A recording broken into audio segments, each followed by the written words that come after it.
Convicted murderer Oscar Pistorius is eligible for parole. He was sentenced to 13.5 years back in 2014 for killing his then partner Reeva Steenkamp. He has served almost 8 years of his sentence, and a parole board will consider his case on Friday. Steenkamp's mother will also be making a presentation to the board. eNCA's Heidi Giokos explains. It's a story that shocked the world back in 2013.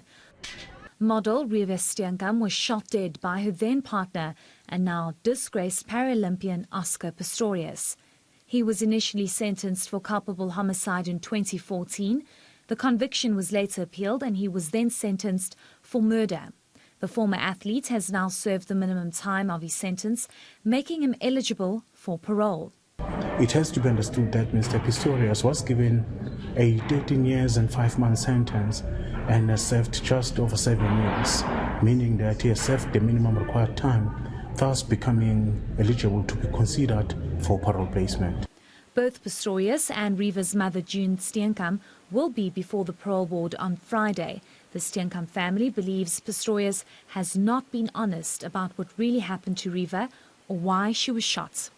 June and Barry accepts that parole is part of our South African legal system, and Oscar Pistorius, just like any other offender, is entitled to be considered for placement on parole after having served a certain portion of his sentence.